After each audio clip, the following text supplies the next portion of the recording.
Bonjour, je m'appelle Samira Djouadi et je suis la déléguée générale de la fondation du groupe TF1. La fondation TF1, elle a pour objectif justement son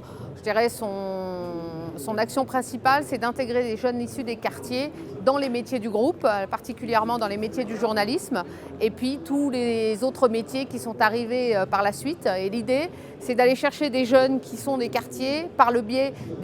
du tissu associatif, des missions locales, des collectivités, d'essayer de les rencontrer pour leur proposer 2 années d'insertion chez nous à TF1 et aussi les coopter à la fois dans les écoles, à la fois par un parrainage d'un collaborateur ou d'une collaboratrice au sein de notre entreprise, leur transmettre tous les codes, bien entendu, d'accompagnement afin de réussir ces 2 années pour justement, comme je dis souvent, ils arrivent avec une caisse à outils vide. Notre objectif, c'est de la remplir d'outils pour qu'ils puissent prendre leur envol et surtout reprendre une vraie confiance en eux, de réussite et de se dire qu'ils sont aussi capables de réussir dans différents métiers que peut composer une entreprise et en l'occurrence celle de notre entreprise TF1.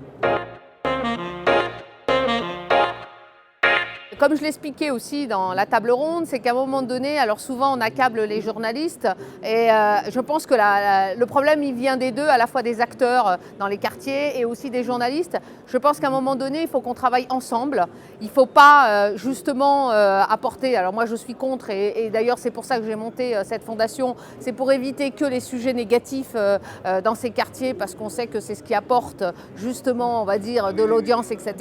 Mais il n'y a pas que ça, quoi. Ça peut correspondre peut-être à 5% de ce qui peut exister dans une vie d'un quartier. L'idée, c'est vraiment qu'on puisse apporter à la fois ça,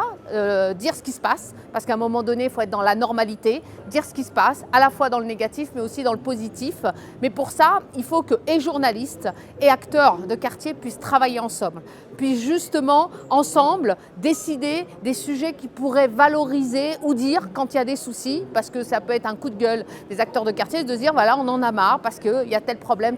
dans nos quartiers, comment on peut les solutionner, comment on peut en parler pour éviter que ça continue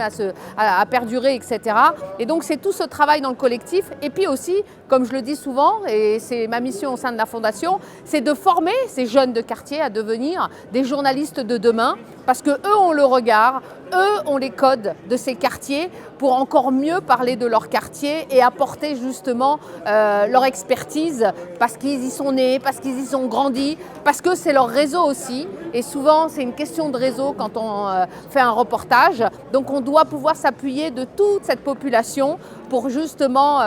faire en sorte qu'on soit dans un espèce de vivre ensemble commun à tous. Moi, ce que je pense effectivement, plus on sera nombreux à apporter de la bonne source, à apporter surtout des bonnes infos, parce que c'est aussi ça notre problématique, et plus on ne fera plus de la désinformation, mais de l'information. Et effectivement, peut-être qu'aujourd'hui, l'agence qui existe aujourd'hui, qui s'appelle l'AFP, ne couvre peut-être pas toutes les problématiques dans des quartiers bien spécifiques, et on voit bien notre problématique des banlieues pour y avoir grandi. Ça fait 30 ans que les ministères de la politique de la ville font des actions, et ça fait 30 ans qu'on n'a toujours rien et on n'a toujours pas trouvé la bonne solution. Donc c'est peut-être qu'à un moment donné, il faut peut-être mandater effectivement des personnes qui sont issues des quartiers, des personnes qui justement ont grandi, ont ce regard et vont apporter la bonne source, qui vont faire qu'à un moment donné, on va donner la bonne information. Et la bonne information, elle peut être positive comme négative, peu importe. Mais au moins, on donne la bonne information. Et effectivement, plus on peut décentraliser en mettant en place des structures qui vont être organisées, qui vont être dans le terrain, qui vont travailler avec les quartiers, qui vont travailler aussi avec les structures qui travaillent dans les quartiers, et puis on va faire remonter les bonnes infos.